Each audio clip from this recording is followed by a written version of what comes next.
உறவுகள் அனைத்துலக உயிரோடை தமிழ் IELC தமிழோடு இணைந்திருக்கிறீர்கள். அன்பர்களே, நிகழ்ச்சியில் தொடர்ந்து அரசியல் களம் பிரித்தானியாவிலிருந்து போரியல் ஆய்வாளர் அரோஸ் அவர்கள் இணைகின்றார். வணக்கம் அரசு அவர்களே.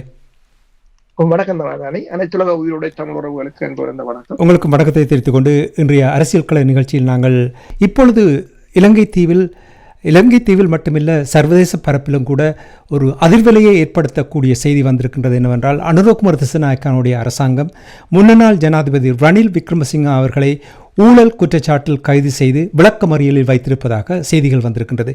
நீங்கள் உடனடியாக இப்பொழுதுதான் தகவல் வருகின்றது. அறிந்த விடயத்தை எங்களுடைய உறவுகளுக்கு முதலில் கூறுங்கள். உண்மைதான். என்னென்று சொன்னால், ஒரு அதிரடி மாற்றமாக அனுரகுமார திசாநாயக்க அரசு இதனை செய்திருக்கின்றது. முக்கியமாக இதை பார்க்க போனால் ஒரு அனுரகுமார திசாநாயக்க அரசுக்கான ஒரு பிரச்சார உத்தியாகத்தான் பார்க்கலாம். ஏனென்றால் கேஸை பொறுத்தவரையில் ஒரு வீக்கான கேஸாகத்தான் இருக்கின்றது. உதாரணமாக நீங்கள் பார்க்கலாம், இப்ப ரணில் கைது செய்யப்பட்டார் என்ற செய்தி வந்தவுடன் ஒருவர் என்னிடம் அடித்து கேட்டார், புனித ஞாயிறு குண்டு வெடிப்பு தொடர்பாக கைது செய்யப்பட்டாரா? இல்லை, அவர் கைது செய்யப்பட்டது அவர் வோல்ஹாம்ப்டன் யூனிவர்சிட்டிக்கு அவர் மனைவியார் என்ற PhD பட்டமளிப்பு விழாவுக்கு சென்ற போது அவர் இலங்கை அரசின் பணத்தை, அதாவது கிட்டத்தட்ட $50,000 என்று சொன்னால் கிட்டத்தட்ட 1.6 கோடி ரூபாய்களை பயன்படுத்தியதாகத்தான் குற்றம் சுமத்தப்பட்டிருக்கின்றது. அந்த குற்றச்சாட்டின் அடிப்படையில் அவர் கைது செய்யப்பட்டிருக்கிறார். ஆனால் இது கைது செய்யப்படுவதற்கு முன்னர் 24 மணி நேரத்துக்கு முன்னர் ரணில் ஒரு ஊடகம் ஒன்றுக்கு வழங்கிய பேட்டியில் இந்த அமெரிக்காவின் வரிகளுக்கு எதிராக தென் ஆசிய நாடுகள் ஒருங்கிணைந்து போராட வேண்டும் என்ற ஒரு தொனியில் கதைத்திருந்தார். காகம் இருக்க பலம்பலம் விழுந்த மாதிரி சில ஊடகவியலாளர்கள் கூறுகிறார்கள், ரணிலின் அந்த நகர்வுக்கு எதிரான ஒரு கைதாக கூட இது இருக்கலாம் என்று. ஆனால் இதற்கு முதல் நான் நினைக்கிறேன் ஒரு 2 வாரங்களுக்கு முதல் பேசியிருந்தோம். அமெரிக்க தூதுவர் ஜூலி சங் 3 பேரை இரகசியமாக சந்தித்திருந்தார். அதில் ரணில் விக்ரமசிங்காவும் ஒருவர்.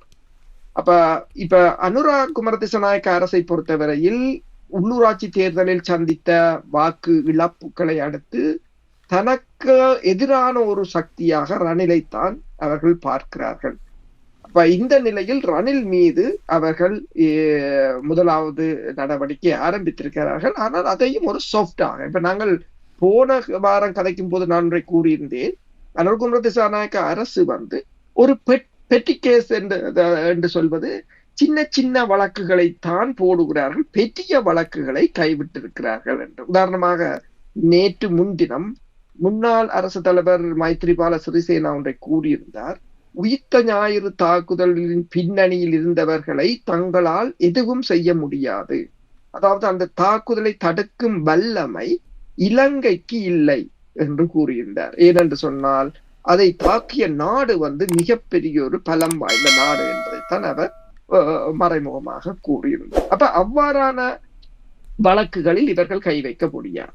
ஆனால் இருந்த போது ஊழல் குற்றச்சாட்டு என்று வரும்போது எல்லோரும் ஊழல் செய்தவர்கள். இப்ப இலகுவாக ஒருத்தரை தூக்கி போடலாம்.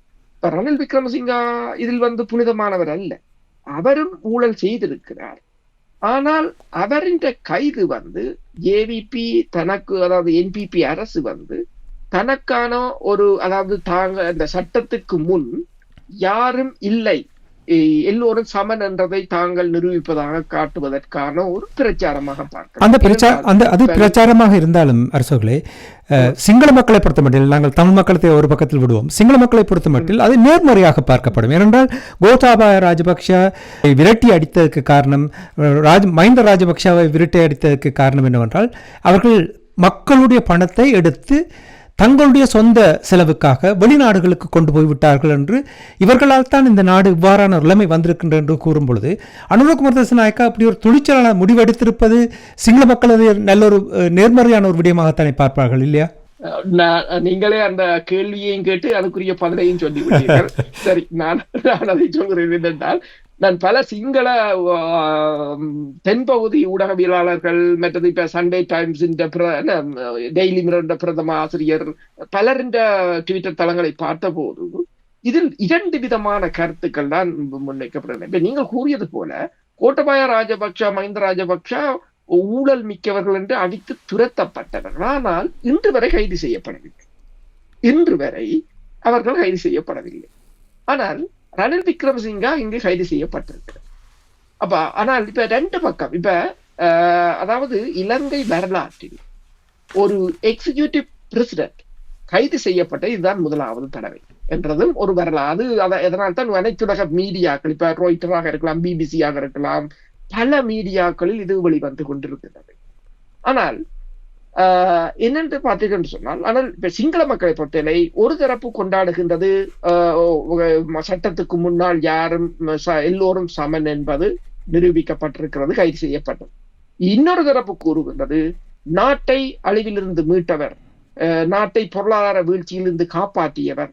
இப்படி நீங்கள் கூறிய போல மஹிந்த ராஜபக்சா, நமால் ராஜபக்சா, கோட்டபாய ராஜபக்சா எல்லாம் இருக்கிற நேரத்தில் இவருடைய ஒரு சிறிய கைது, இப்ப அவர்கள் எத்தனையோ பில்லியன் கணக்கில் ஊழல் செய்தவர். அப்ப அவர்களை விட்டு இதை கைது செய்ததன் அரசியல் பின்னோக்கம் என்ற பின்னணி என்ன என்பது தொடர்பாகவும் கேள்விகள் எழுந்தது. ரெண்டு காரணம் இருக்கலாம். ஒன்று அரசியல், இப்ப அதாவது ரணில் விக்ரமசிங்கா ஒருவரை வைத்துத்தான் அந்த ஆட்சியை மாற்றத்தை ஏற்படுத்தலாம் என்பது எல்லோரும் அறிந்த ஒரு விடயம்.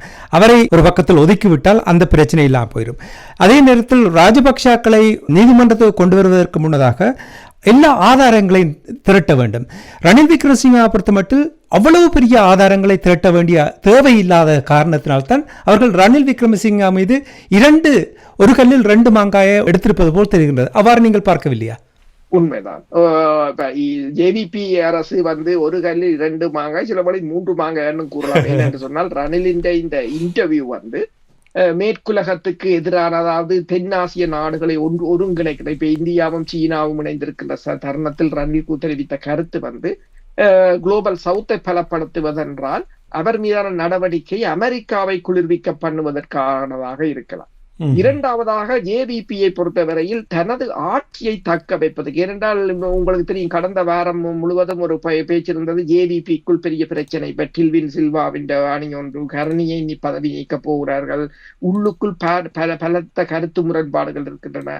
சஜித் பிரேமதாசா ஒன்றை கூறியிருந்தார், ஜேவிபி அதாவது என்பிபி அரசில் அதிருப்தியான நாடாளுமன்ற உறுப்பினர்கள் தன்னுடன் இருந்தால் தாங்கள் ஆட்சியை அமைக்கலாம் என்றெல்லாம் பேசுகின்ற ஒரு நேரத்தில் இந்த கைது ஒன்று இந்த ஆட்சியை கைப்பற்ற போகின்ற ரணிலை குறிவைத்தது. இரண்டாவது இது ஜேவிபி இமேஜை, அதாவது நீதிக்கு முன் எல்லோரும் சமன் என்ற அந்த இமேஜை தூக்கி நிறுத்துவதாக. அதாவது 3 பிரச்சனை, ஒன்று அமெரிக்காவுக்கு ஆதரவான ஒரு பிரச்சாரமாக இருக்கலாம், அடுத்தது